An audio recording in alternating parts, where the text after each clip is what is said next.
Hello everyone, and welcome to our third lesson on China and the global economy. Now in this session we're going to be focusing on some of the key successes that China has enjoyed as a result of their deliberately unbalanced reforms that they introduced from 1978 onwards. Okay, there's been some really notable successes, so let's take a look, see what we've got. Okay, now the first point, it's a big one. The GDP growth that has been sustained over a 40-year period has been absolutely phenomenal. For 30 years, China sustained double-digit GDP growth, averaging between 9.5 and 11.5% from 1978 to 2005.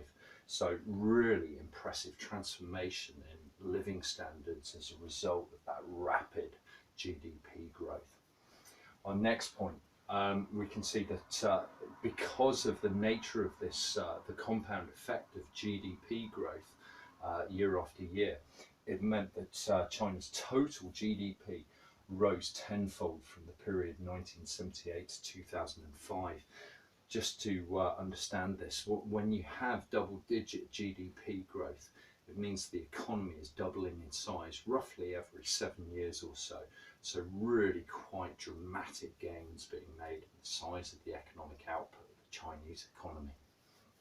Okay, our next point, we've got increase in total factor productivity. Okay, now the increase in total factor productivity, this concept of total factor productivity essentially means being able to derive more outputs from the same or lower level of inputs.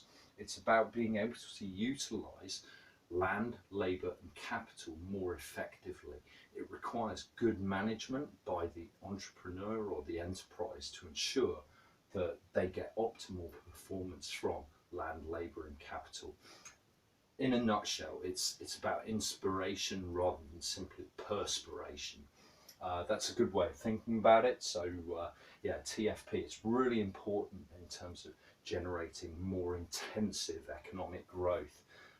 And this TFP actually accounted for this period 1978 to 2005 for 40% of the increase in GDP, they believe. So it wasn't simply just a matter of extensive growth where it was just being derived by increasing the number of inputs to increase outputs. Yes, that was a huge part of it, of course, but there was some clear innovation taking place as a result of better human capital skills and so on. We talked about those technological and human capital transfers that were facilitated because of the special economic zones. That could well have played a part here. Okay, moving on. Now, China accounts for actually a third of total global economic growth. So it's not just a regional powerhouse, it's a world powerhouse of economic growth. So the global economy needs a strong China, it needs China's demand for consumer goods, for commodities and so on. And that helps to drive a lot of economic growth right around the world. So China is a really, really important economy now. Okay, our next point, 1 billion people in China have been taken out of extreme poverty. This extreme poverty, the notion here is the sort of living standards that you or I could barely imagine, where you don't have access to clean drinking water, to sanitation, to nutritious food, let alone any sort of education or healthcare provision. So this has been transformative, and the impact that this has had on life expectancy has been absolutely huge as well.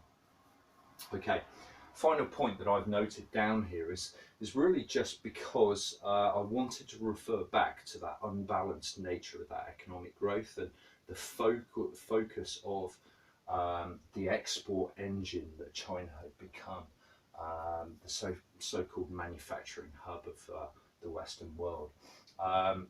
And because China had focused so much on manufacturing and deriving economic growth from selling more consumer goods to the Western world, they were able to exploit their comparative advantage that they had developed in that area.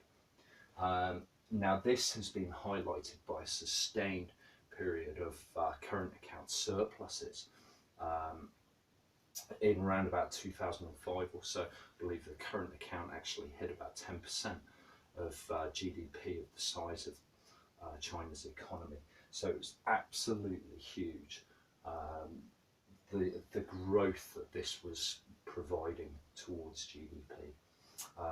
Okay, and again, you know, that reflects that unbalanced nature of the growth that China deliberately focused on. Okay, final points perhaps you could also include in there, of course, because of the investment-led projects, the infrastructure developments that had taken place throughout this period as well.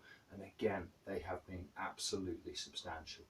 Okay, so in our next session, what we'll just try to understand is really how China managed to sustain such rampant economic growth for such a long period of time.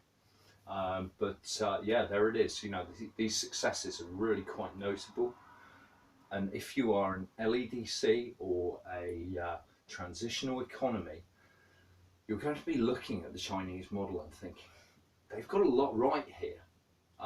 So you can see, you know, following the nature of China's pathway towards prosperity seems to be one which is quite a sort of tempting one to want to follow. Okay, we'll wrap it up there though. Thank you very much.